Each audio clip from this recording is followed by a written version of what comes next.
You've been so, so good to me. You've been so, so good to me.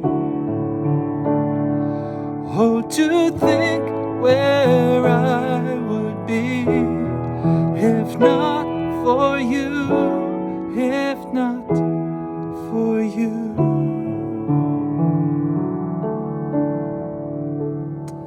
Today we are talking about the providence of God. This idea that His eye is upon you. His hand has been upon your life. From the moment you were conceived to the day you die, His providence, His kindness, His protection has been on you and on me. We see this in the Bible all over the place, the providence of God. In the stories of the Old Testament and New, we see that God's hand of protection has always been upon His people. Though He has allowed, as you know, difficult circumstances, and at times discipline, His providence, His hand of protection, His eye has never left us nor forsaken us. It has always been with us.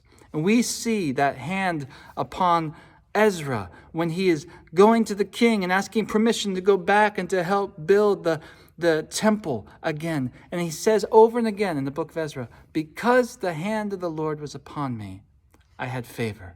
Because the hand of the Lord was upon us, we made it to Jerusalem safely. That phrase shows up over and over again. I think one of the stories that's my favorite in the Old Testament, interesting story because it actually never actually says the word God or the name of God. But God is all over it, and that's the story of Esther. So much going on there, ironically, and even so much humor, and how God is just orchestrating events. For instance, Mordecai the Jew has a niece named Esther, and she is so beautiful. She's brought into the temple courts to be prepared. It's the harem for the king to choose his new queen. And wouldn't you know, Esther the Jew is chosen.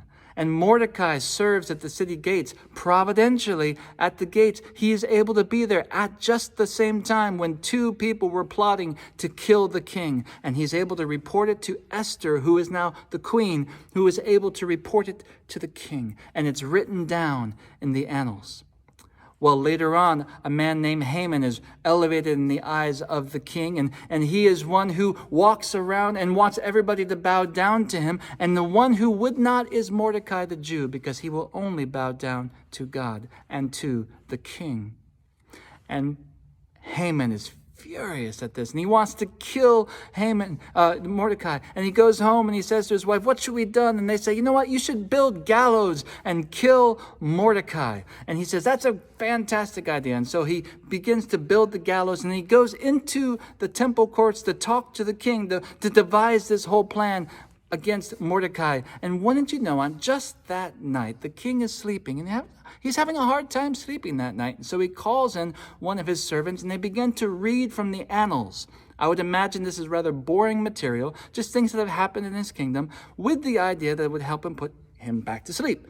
And as they're reading, it talks about this event when Mordecai the Jew reported to Esther that there were two people who were going to take out the king. And he says, wait, stop. Did we ever do something for Mordecai the Jew? And the guy says, "There's nothing written here." And just at that time, providentially, Haman walks in.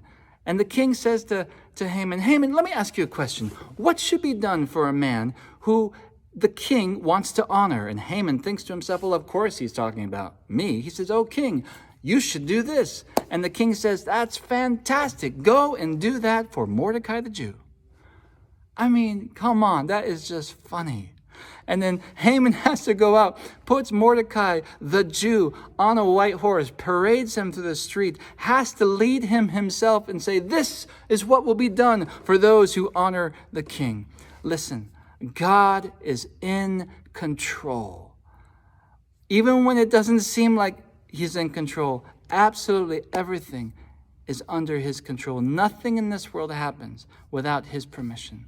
Whatever is happening in my life and yours, we can know His hand is upon us. His eye is upon us. The stories of the Old Testament New remind me of the providence of God. I can trust Him. Let that strengthen your spirit today.